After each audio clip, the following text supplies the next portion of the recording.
തിരുവിഷ്ട ministries bread of ലൈഫിലേക്ക് സ്വാഗതം. 2020 November 29 മംഗളവാർത്തക്കാലം.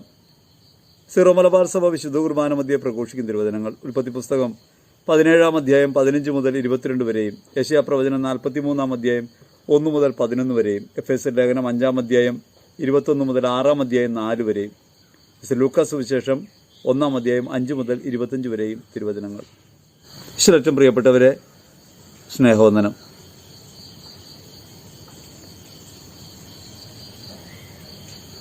ക്രിസ്തുവിൻ്റെ മുന്നോടിയായ സ്നാപകൻ്റെ ജനനത്തെക്കുറിച്ചാണ് സുവിശേഷ ഭാഗം ഇന്ന് നമ്മോട് പറയാം. യേശു ഭൂമിയിൽ അവതരിക്കുന്നതിന് കളമൊരുക്കപ്പെടുന്നു. യേശുവിനെ ഭൂമിയിൽ ചൂണ്ടിക്കാട്ടേണ്ടത് സ്നാപകനാണ്. സക്കറിയായുടെയും എലിസബത്തിൻ്റെയും മകനായി സ്നാപകൻ ജനിക്കും.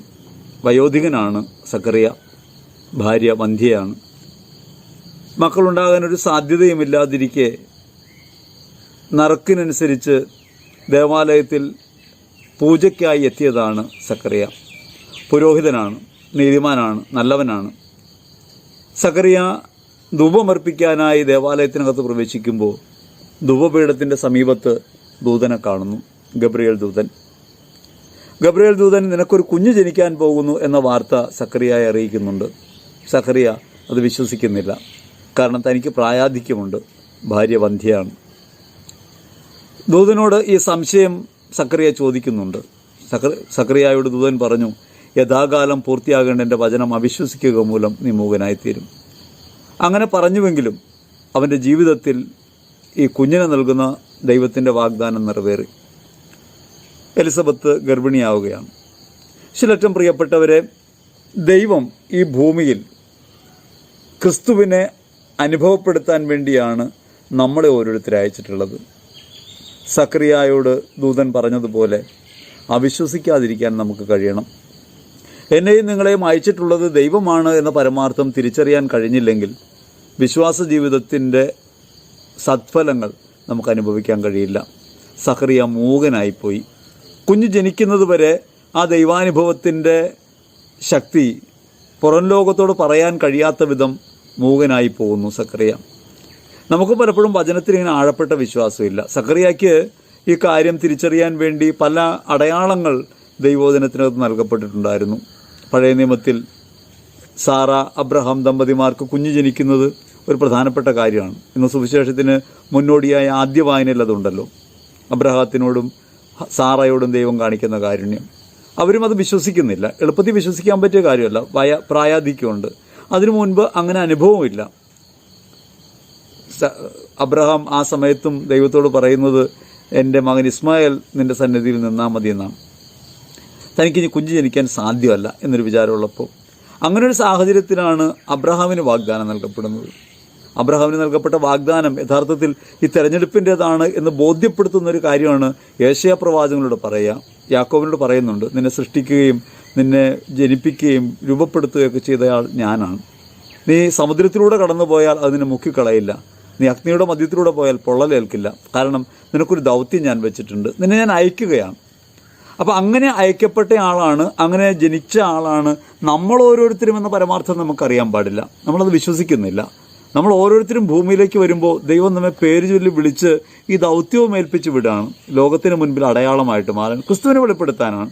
ജീവിതത്തിനകത്ത് ക്രിസ്തുവിൻ്റെ പരിമളമുണ്ടാകണം ജീവിതത്തിനകത്ത്.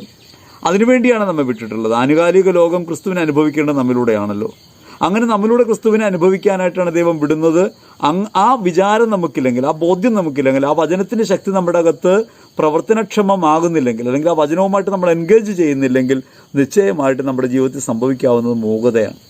അതുകൊണ്ട് വിശ്വാസസംബന്ധിയായ ഒരു കാര്യത്തെക്കുറിച്ച് നമുക്ക് മാക്സിമം പറയാൻ പറ്റുന്ന എന്താണ്? ഞാൻ പ്രാർത്ഥിച്ചു, കർത്താവ് കേട്ടു. ഞാൻ പ്രാർത്ഥിച്ചു, കർത്താവ് അത് തന്നു, കർത്താവ് ഇത് തന്നു എന്നൊക്കെ പറയാനല്ലാതെ എൻ്റെ ജീവിതം കർത്താവിൻ്റെ വിളിയാണെന്ന്, അല്ലെങ്കിൽ ദൈവം എന്നെ അയച്ചിരിക്കുകയാണെന്ന്, ക്രിസ്തു എന്നിൽ ജീവിക്കുകയാണ് എന്ന പരമാർത്ഥത്തിൻ്റെ ഒരംശം പോലും നമുക്ക് ലോകത്തിന് മുമ്പ് വെളിപ്പെടുത്താൻ പറ്റുന്നില്ല. ആനുകാലിക ലോകത്ത് നമ്മുടെ ഈ ദൗത്യത്തിൽ നിന്ന് നമ്മൾ വീണുപോയെന്ന കാര്യമാണ് പ്രധാനമായും ആഗമനകാലം ആരംഭിക്കുമ്പോൾ നമ്മൾ ഓർക്കേണ്ടത്. മംഗളവാർത്തക്കാലം ആരംഭിക്കുമ്പോൾ, ക്രിസ്തുവിൻ്റെ വരവിന് വേണ്ടി ഒരുങ്ങുമ്പോൾ നാം ഓർക്കേണ്ടത്, ഇങ്ങനെ ദൈവത്തിന് അടയാളപ്പെടുത്താൻ വേണ്ടി അയക്കപ്പെട്ടയാളാണ് ഞാൻ. എൻ്റെ ജീവിത സാഹചര്യം ഒന്നും ഇതുമായി യോജിച്ചതാകണമെന്നില്ല. പക്ഷേ എൻ്റെ വ്യക്തി ജീവിതം ദൈവത്താൽ നിയോഗിക്കപ്പെടുന്നത് ഈ ക്രിസ്തു അനുഭവം പകർന്നു കൊടുക്കാനാണ്. ഈ ഒരു ബോധ്യം എത്രത്തോളം നമ്മിലുണ്ട് എന്ന് പരിശോധിക്കണം. എങ്ങനെയാണ് ഈ ബോധ്യത്തിൽ നമുക്ക് വളരാൻ പറ്റുക? ഒരു കുടുംബ പശ്ചാത്തലത്തിൻ്റെ കാര്യം പറഞ്ഞുകൊണ്ടാണ് ശ്ലീഹ അത് വെളിപ്പെടുത്തുക. എഫേസ്യർ ലേഖനത്തിൽ ഒരു കുടുംബ പശ്ചാത്തലത്തിനകത്ത് എങ്ങനെയാണ് ഭാര്യ ഭർത്താവിന് വിധേയമായിരിക്കണമെന്നും ഭർത്താവ് ഭാര്യയെ സ്നേഹിക്കണമെന്നും മക്കൾ മാതാപിതാക്കൾ അനുസരിക്കണമെന്നൊക്കെ പറയുമ്പോൾ ഒരു സ്വയം ഉപേക്ഷയുടെ ഭാഗം അതിനകത്ത് കൊണ്ടുവന്ന് വയ്ക്കുന്നുണ്ട്. ഭാര്യ ഭർത്താവിന് എല്ലാ കാര്യങ്ങളിലും വിധേയമായിരിക്കണമെന്ന് എഫേസ്യർ ലേഖനം 5-ാം അധ്യായം 22-ാം തിരുവചനം നമ്മോട് പറയുമ്പോൾ ഒരു കാര്യം നാം മനസ്സിലാക്കേണ്ടത് സ്ത്രീകളെ അടിമപ്പെടുത്താനുള്ളൊരു ഉപാധിയാക്കി നമ്മൾ മാറ്റരുത്. അവളുടെ നേരെ മെക്കിട്ട് കയറാനുള്ളൊരു കാര്യമായിട്ട് മാറ്റരുത്. ഈ വചനം സ്ത്രീയോട് പറഞ്ഞതാണ്, അത് ഭർത്താവിനോടല്ല, അത് ഭാര്യയോട് പറഞ്ഞതാണ്. ഭാര്യയുടെ മനോഭാവത്തിലുണ്ടാകേണ്ട മാറ്റമാണ്. സ്വാഭാവികമായി ഒരു വിധേയത്വത്തിന് മനോഭാവം ഉണ്ടാകുക എന്ന് വെച്ചാൽ എളുപ്പമുള്ള കാര്യമല്ല, ഒരാളെ അനുസരിക്കുക എന്ന് വെച്ചാൽ എളുപ്പമുള്ള കാര്യമല്ല. അപ്പോൾ അങ്ങനെ ഒരു തുറസായ ഒരു സമീപനം ഈ സ്ത്രീ സ്വീകരിക്കുന്നത് അവളുടെ ദൈവാനുഭവത്തിന് ആവശ്യമുള്ളതാണ്. അല്ലെങ്കിൽ അവളെ ദൈവം ഏൽപ്പിച്ചുള്ള ദൗത്യം, ഈ ക്രിസ്തുവിനെ വെളിപ്പെടുത്തുക എന്നുള്ള ദൗത്യം അവളിലൂടെ പ്രകാശിതമാകുന്ന അപ്പോൾ മാത്രമാണ്. രണ്ടാമത് പുരുഷനോട് പറയുന്നുണ്ട്, നിങ്ങൾ ഭാര്യയെ സ്നേഹിക്കണം. അങ്ങനെ ഭാര്യയെ സ്നേഹിക്കണം എന്നുള്ളത് അവരുടെ കുറവുകൾക്ക് കൂടി പകരമായിട്ട് നിൽക്കാൻ പറ്റണമെന്നാണ് പുരുഷനോട് പറയുക. അവിടെ നമ്മൾ മനസ്സിലാക്കേണ്ടത് ഇത് സ്ത്രീക്ക് ഡിമാൻഡ് ചെയ്യാൻ വേണ്ടിയല്ല, പുരുഷൻ സ്വന്തം വ്യക്തിജീവിതത്തിന് വരുത്തേണ്ട രൂപമാറ്റത്തെക്കുറിച്ചാണ്. അവരെന്നെ ഉൾക്കൊള്ളുന്നവനായി പരിപൂർണതയായ ക്രിസ്തുവിൽ അവരെ സ്വീകരിക്കുന്ന മനോഭാവം ഉണ്ടാകണം. അങ്ങനെ ഒരു സ്വീകരണത്തിൻ്റെ, ഭാര്യ ഭർത്താക്കന്മാർ തമ്മിലുള്ള സ്വീകരണത്തിൻ്റെ സ്വയം ഉപേക്ഷ കൊണ്ടുണ്ടാകുന്ന ഒരു പരസ്പരം വീണ്ടെടുപ്പിൻ്റെ ഒരു അനുഭവം കുടുംബ പശ്ചാത്തലത്തിനകത്ത് ഉണ്ടാകുമ്പോഴാണ് നമുക്ക് കുടുംബത്തിനകത്ത് ഇങ്ങനെ ബലിയായിട്ട് മാറിയിട്ടുണ്ട്, ക്രിസ്തുവിനെ അനുഭവപ്പെടുത്തിയിട്ടുണ്ടെന്ന് പറയാൻ പറ്റുക. മൂന്നാമത് മക്കളെക്കുറിച്ചാണ്. മക്കൾ മാതാപിതാക്കളെ ബഹുമാനിക്കണം എന്ന് പറഞ്ഞിട്ട് ഈ മക്കൾ മാതാപിതാക്കളെ ബഹുമാനിക്കുമ്പോൾ കർത്താവിനെ എന്ന പോലെ ബഹുമാനിക്കണമെന്നാണ്. അതായത് മാനുഷികമായ മാതാപിതാക്കൾക്ക് ഉണ്ടാകുന്ന ബലഹീനതകൾ, കുറവുകൾ, പോരായ്മകളൊക്കെ നിലനിൽക്കും. അതൊക്കെ നിലനിൽക്കുമ്പോൾ തന്നെ കർത്താവിലാണ് തിരഞ്ഞെടുക്കപ്പെട്ടത്, കർത്താവിൽ നൽകപ്പെട്ടതാണ് മാതാപിതാക്കളെ എന്നൊരു ബോധ്യത്തിൽ കർത്താവിനെ പ്രതിയുള്ള ജീവിതമാക്കി മാറ്റാൻ മക്കൾക്ക് കഴിയുമെങ്കിൽ ജീവിതത്തിൻ്റെ ബന്ധങ്ങൾക്കകത്ത് നമുക്ക് ദൈവാനുഭവത്തിൻ്റെ തലം ഉയർത്താൻ പറ്റും. ഏറ്റവും പ്രിയപ്പെട്ടവരെ, ഭൗമികമായ ജീവിതത്തെ സ്വർഗീയമായ ഒന്നാക്കി കരുപ്പിടിപ്പിക്കാൻ കഴിയുന്നില്ലെങ്കിൽ, അല്ലെങ്കിൽ നമ്മുടെ ജീവാർപ്പണം കൊണ്ട് ഈ നമ്മുടെ ചുറ്റുപാടുകൾക്കകത്ത് ക്രിസ്തുവിനെ പ്രകാശിപ്പിക്കാൻ കഴിയുന്നില്ലെങ്കിൽ ഈ പറയുന്നതെല്ലാം പഴംപുരാണം പോലെയായിപ്പോവും.